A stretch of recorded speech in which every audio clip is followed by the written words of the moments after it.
আমি মোটামুটি বিক্রি হয় 350 করে টিকিট আনি আর কি, সেটা বিক্রি হয়ে যায়। আমরা তো রেগুলার লটারি কাটি, 200-300 টাকা ডেলি পার ডে লটারি। কাস্টমারের সমস্যা নেই, কাজ চলছে টুকটাক, মোটামুটি প্রাইজও হচ্ছে, লোকেও পাচ্ছে কিছু।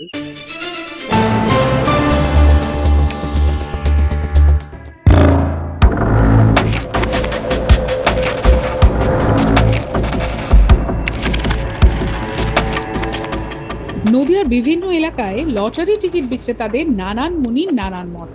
কেউ কেউ লটারি টিকিট বিক্রয় নিয়ে একেবারেই ইতিবাচক বক্তব্য তুলে ধরলেন।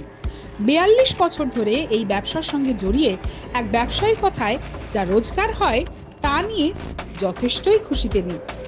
অন্যান্যরা যখন লটারি টিকিটের ক্রেতাদের নিয়ে অসন্তোষ প্রকাশ করছেন, তখন অশোকবাবুর মতে ক্রেতাদের বোঝানো তাদের কাজ বলে মত দিচ্ছেন। 42 বছর, 1984, এখনো পারচেজ পাইনি। হতে পারে নসিবে নেই, হয়তো আমি কেন কপালের দোষ দেবো? নিশ্চয় কোম্পানি কেন দেবো? আমি এর উপর জীবিকা নির্বাহ করছি, কেন তাই না? তারপরে কেন তো সেবা করবো? হতে পারে, দেখ বিভিন্ন রকম মানুষ তো বিভিন্ন রকম কথা বলবে, তাই না?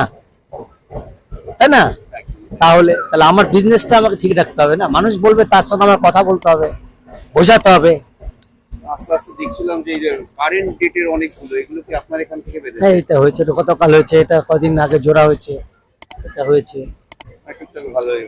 জেলার রানাঘাট, পায়রাডাঙ্গা, হরিণঘাটা, মমিনপুর এলাকায় ঘুরে বিভিন্ন তথ্য তুলে এনেছেন লটারি সংবাদের প্রতিনিধিরা। কারো কারো মতে ঠিক পুরস্কারের অভাবে দিনে দিনে কমছে টিকিট বিক্রি, তো কেউ আবার ক্রেতাদের ঘাড়ে দোষ চাপিয়ে রেহাই পেতে চাইছেন।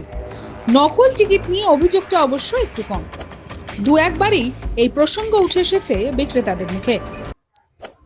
ডিআরটা প্রচলন বেশি বলে ডিআরটাই বেশি কাটে। ডিআর যখন কাছাকাছি না থাকে এখান থেকে দুটো নিল, একটা নিল, এই আর কি।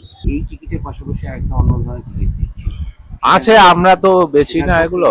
একটা কেন, এখন ব্যাপারটা কি বলেন তো, এখন পায়রাডাঙ্গা তো সেইভাবে সবাই বেচে না, 2-4 জন বেচে শুনেছি। এখন তার জন্য প্রভাব কতটা পড়বে বুঝতে পারি না এখনো।